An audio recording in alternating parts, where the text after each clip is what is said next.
Na Toyota, declaramos otimistas em relação ao amanhã, porque sabemos que já o estamos a construir. São projetos como um Toyota Uma Árvore, que já plantou mais de 200 mil árvores em florestas portuguesas, ou a iniciativa Um Toyota Uma Missão, que apoia instituições de solidariedade social que nos mantêm em movimento para chegarmos onde queremos, mais além. Conheça os projetos Toyota que estão a fazer mover o mundo em toyota.pt. Está na altura dos livros. Eu trago esta semana um livro que corresponde a um projeto insólito, um livro publicado em Ponta Delgada, que encontrei por acaso na livraria Snob, em Lisboa, uma daquelas livrarias onde ainda se fazem boas descobertas. E é um livro, diria, inclassificável. Chama-se A Mais Rara Conjunção e, a respeito da autora, Luísa Cardoso, não há qualquer informação biográfica. Trata-se de um conjunto de pequenos ensaios, chamemos-lhe assim, por uma questão de facilidade, breves divagações, a partir de pares de fotografias que, à partida, não estão relacionadas. Fotografias que o texto vai ligar numa reflexão em que se conjuga de um modo delicado a dimensão informativa com uma certa imaginação especulativa. Para dar um exemplo, logo a abrir o livro encontramos lado a lado a fotografia de um condenado à morte do século XIX, uma fotografia famosa, aliás, e a de Alexander Litvinenko no leito de morte, o russo que foi morto depois de ter sido envenenado pelo KGB em 2006. E essa relação que é estabelecida aqui, este é apenas um exemplo, como digo, cada texto corresponde a um par de fotografias. A questão da memória e do modo como criamos narrativas próprias, pessoais, justapondo imagens, é a matéria-prima deste livro invulgar, uma rara conjunção, como diz o título, a mais breve, a mais rara conjunção, de Luísa Cardoso, edição Araucária. O João Miguel Tavares sugere um livro sobre processos judiciais mediáticos. Exatamente. É um livro do António G. Vilela, que é um dos grandes jornalistas portugueses. Escreveu durante muito tempo sobre processos judiciais na Sábado, agora está na CNN. Ele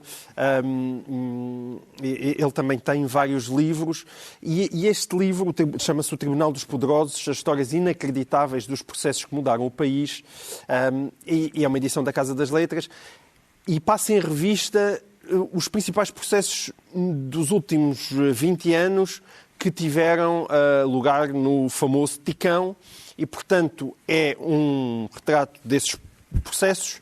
De certa forma, é parcialmente também um semi-retrato de Carlos Alexandre, porque nessa altura ele era o juiz todo influente, e até porque era o único durante muito tempo. E nós estamos numa altura das eleições que se fala muitas vezes do que é o sistema. E parte daquilo que muitas vezes nós chamamos o sistema também está aqui muito bem relatado. É um livro com uma quantidade de informação impressionante, que podia ter vários livros lá dentro, mas vale imensa pena ler para ficar a conhecer em detalhe o que são os processos das secretas, o Futebol Leaks, o Monte Branco, a Operação Marquês, conflitos com Angola e depois também os próprios conflitos com Ivo-Rosa. Aprende-se imenso a ler este livro para quem quiser compreender um pouco melhor o país onde nós vivemos. O Tribunal dos Poderosos, de António José Vilela. O Pedro Mexia traz uma reedição de Alexandre O'Neill. Sim, aliás, isto é uma série de reedições livro a livro que a Sírio Alvim tem feito sobre poetas do cânone português, o Jorge de Sena, a Sofia de Melbrenner, o Rui Belo e o Eugênio de Andrade, agora o O'Neill. Isto é um livro do O'Neill chamado Abandono Vigiado, de 1960. É uma expressão muito interessante porque o próprio título, o abandono e o vigiado são palavras que se referem quer ao método literário, ou seja, um homem que vem do surrealismo, portanto, do abandono, mas já não era surrealista, portanto, vigiado, e em 1960 as pessoas sentiam-se vigiadas, vá-se lá saber porquê. E que tem poemas tão diferentes como um poema, que é um dos grandes poemas portugueses, um poema político chamado O Poema Pouco Original do Medo, mas também tem muitos poemas da vida cotidiana em que o O'Neill era mestre, nomeadamente um poema que tem como estribilho Irene, sirva o leite de creme. Vai aparecendo, enquanto corre, há alguém que chama a Irene para trazer o leite creme. O Ricardo Araújo rima. Que é uma rima tuante, nem sequer é consoante.